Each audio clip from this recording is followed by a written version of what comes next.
அனைவருக்கும் வணக்கம். இன்றைய தினமணி செய்தித்தாள்ல என்ன செய்திகள் இருக்கு அப்படின்னு சொல்லி பார்ப்போம். முதல்ல வந்து பார்த்தீங்கன்னா, இன்றைய திருக்குறள். திருக்குறள்ல என்ன குடுத்திருக்காங்கன்னா, "அருமை உடைத்தென்று அசவாமை வேண்டும். பெருமை முயற்சி தரும்" அப்படின்னு சொல்லி குடுத்திருக்காங்க. "இது செய்வதற்கு அருமையானது என்று சோர்வுறாமல் இருக்க வேண்டும்.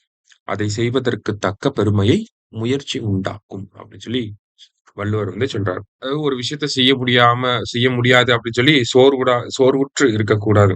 அத செய்ய தொடங்குனாலே, அதற்கான வழிகள் நமக்கு வந்து அந்த முயற்சி செய்ய செய்ய அது எல்லாமே நமக்கு வந்து சேர்ந்துரும் அப்படிங்கிறத சொல்றாங்க. திருக்குறள் எண் 611 அதிகாரம் ஆள்வினை உடைமை அப்படிங்கிற அதிகாரத்துல. அடுத்தது உச்சநீதிமன்ற நீதிபதிகள் எண்ணிக்கை 38ஆக அதிகரிக்க ஒப்புதல் அப்படின்னு சொல்லி குடுத்திருக்காங்க. உச்சநீதிமன்றத்தினுடைய நீதிபதிகள் எண்ணிக்கைய அதிகரிக்க போறாங்க. ஓகேவா? நேத்து மத்திய அமைச்சரவை கூட்டம் அப்படிங்கிறது நடந்துச்சு. அதுல சுப்ரீம் கோர்ட் ஜட்ஜஸோட கவுண்ட்ட இன்கிரீஸ் பண்ண போறாங்க. ஆல்ரெடி எக்ஸிஸ்டிங்கா வந்து பார்த்தீங்கன்னா, 1+33 அப்படிங்கிற இந்த கணக்கு தான் இருக்கு. ஒரு சீஃப் ஜஸ்டிஸ், அது இல்லாம 33 சுப்ரீம் கோர்ட் ஜட்ஜஸ் வந்து இருப்பாங்க. இப்போ 34 அப்படிங்கிற கவுண்ட்ட 38 அப்படின்னு சொல்லி இன்கிரீஸ் பண்ண போறாங்க. அதாவது 1+37 அப்படின்னு சொல்லி கொண்டு வர போறாங்க. இத பண்றதுக்கான அதிகாரம் யாருகிட்ட இருக்குன்னா, பாராளுமன்றத்துக்கு தான் இருக்கு. ஆர்டிகிள் 124 சப் கிளாஸ் 1ல என்ன சொல்லியிருக்காங்க அப்படின்னா, பார்லிமென்ட் வந்து time to time Supreme Court ஜட்ஜஸோட எண்ணிக்கைய வந்து ஃபிக்ஸ் பண்ணிக்கலாம் அப்படிங்கிறத சொல்லியிருக்காங்க.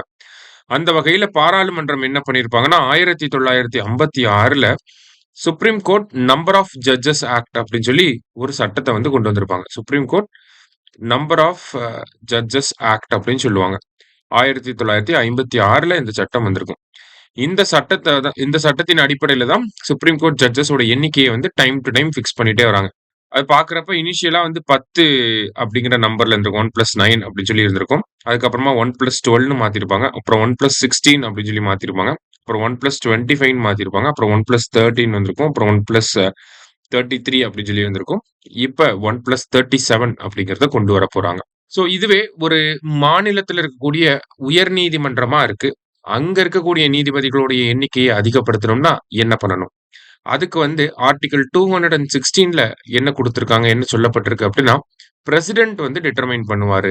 டைம் டு டைம் பிரசிடென்ட்டோட கன்சல்ட் பண்ணி, அந்த மாநில உயர் நீதிமன்றங்களுடைய நீதிபதிகளின் எண்ணிக்கைய நம்ப இன்கிரீஸ் பண்ணிக்கலாம் அப்படிங்கிறத குடுத்திருக்காங்க. சரியா? ஆர்டிகிள் 216 இது. இது வந்து ஹை கோர்ட் அடிப்படையா வச்சு. சுப்ரீம் கோர்ட்ன்னு பார்க்கிறப்ப ஆர்டிகிள் 124 சப் கிளாஸ் 1. சரியா? ரொம்ப ரொம்ப முக்கியமான ஒரு விஷயம். நல்லா பார்த்து வச்சுக்கோங்க. அடுத்தது வந்து பார்த்தீங்கன்னா, வெளிநாடுகளில் இருந்து அனுப்பப்படும் பணம் இந்தியா முதலிடம் அப்படின்னு சொல்லி குடுத்திருக்காங்க. இத பார்க்கறதுக்கு முன்னாடி நம்ம இன்ஸ்டிடியூட்ல வந்து பார்த்தீங்கன்னா, மேத்ஸ மட்டும் ஸ்ட்ரெங்தன் பண்ற மாதிரி ஸ்பெசிஃபிக்கா மேத்ஸ்ல 25 out of 25 aptitude plus reasoning 2த்தையும் சேர்த்து 25 அவுட் ஆஃப் 25 எடுக்க வைக்கிறதுக்காகவே ஸ்பெஷலா ஒரு கோர்ஸ வந்து லான்ச் பண்றாங்க. இந்த கோர்ஸ் வந்து பார்த்தீங்கன்னா, பெரிமீட்டர் அப்படிங்கிற இந்த கோர்ஸ் ஆன்லைன்ல சுரேஷ் பாடசாலையில உங்களுக்கு மேத்ஸ் ரிலேட்டடான ஒரு காம்ப்ரிஹென்சிவ் கோர்ஸா இருக்க போகுது. ஒவ்வொரு டாபிக்கையும் டீப்பா கவர் பண்ணி உங்களுக்கு இன் பிட்வீன் டெஸ்ட்டோட இந்த மேத்ஸ் சிலபஸ் வந்து கவர் பண்றாங்க. மேத்ஸ்ல நான் வீக்கா இருக்கேன் அப்படின்னு நினைக்கக்கூடிய ஸ்டூடெண்ட்ஸ் எல்லாருக்குமே இது வந்து ரொம்ப ஹெல்ப்ஃபுல்லா இருக்கும்.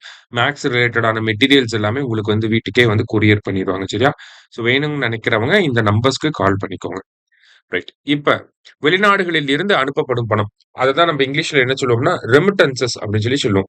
அதாவது நம்ம வீட்டு ஆளுங்க வெளிநாட்டுல வேலையில இருப்பாங்க. அங்க சம்பாரிச்சு அவங்க செலவுகளுக்கு போக நம்ம வீட்டுக்கு கொஞ்சம் காசு அனுப்பி விடுவாங்க. அந்த மாதிரியே எவ்வளோ அமௌண்ட் இந்தியாவுக்குள்ள வந்திருக்கு அப்படின்னு சொல்லி பார்த்தீங்கன்னா, $137 பில்லியன் வந்து இந்தியாவுக்குள்ள வந்திருக்கு. இது வந்து 2024க்கான டேட்டாவ வச்சு குடுத்திருக்காங்க. $137 பில்லியன் ரெமிட்டன்சஸா இந்தியாவுக்குள்ள வந்திருக்கு. அதனால இந்தியா வந்து இது வெளிநாடுகள்ல இருந்து அனுப்பப்படக்கூடிய பணத்துல முதல் இடத்துல இந்தியா இருக்கு. ஓகேவா?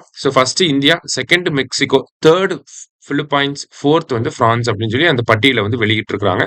இந்தியாவை மட்டும் பாத்தீங்கன்னா 137 பில்லியன் வந்து ரெமிட்டன்சஸ் வந்து ரிசீவ் பண்ணியிருக்கு. சரியா? ஈவன் பாத்தீங்கன்னா 2010ஆம் ஆண்டுல இருந்தே இந்த ரெமிட்டன்சஸ் அப்படிங்கிற இந்த ரேங்க் லிஸ்ட்ல இந்தியா தான் ஃபர்ஸ்ட்ல இருக்காங்க.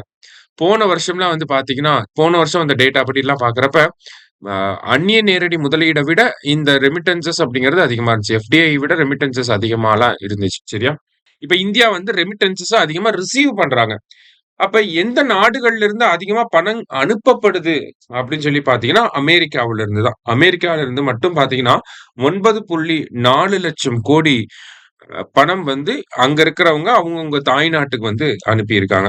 அதுக்கப்புறமா சவுதி அரேபியா, சுவிட்சர்லாந்து, ஜெர்மனி போன்ற நாடுகள் எல்லாமே இருக்காங்க. சரியா? ஸோ இது ஜஸ்ட் வந்து நம்ம இதுலருந்து என்ன தெரிஞ்சுக்கிறோம் அப்படின்னா, ரெமிட்டன்ஸஸ பொறுத்தவரைக்கும் இந்தியாவுக்கு நெறையா வருது. அதுல நம்ம ஃபர்ஸ்ட் இருக்கோம். 2010லேருந்து தொடர்ந்து நம்ம ஃபர்ஸ்ட்ல இருக்கோம். இப்போ வந்து பார்த்தீங்கன்னா, $137 பில்லியன் ரெமிட்டன்ஸஸ வந்து ரிசீவ் பண்ணியிருக்கோம். அப்படிங்கிறத மட்டும் தெரிஞ்சுக்கிட்டா போதும். சரியா? ரைட். இன்னைக்கு நியூஸ் பேப்பர்ல இருந்த முக்கியமான விஷயங்கள வந்து பார்த்திருக்கோம். நன்றி.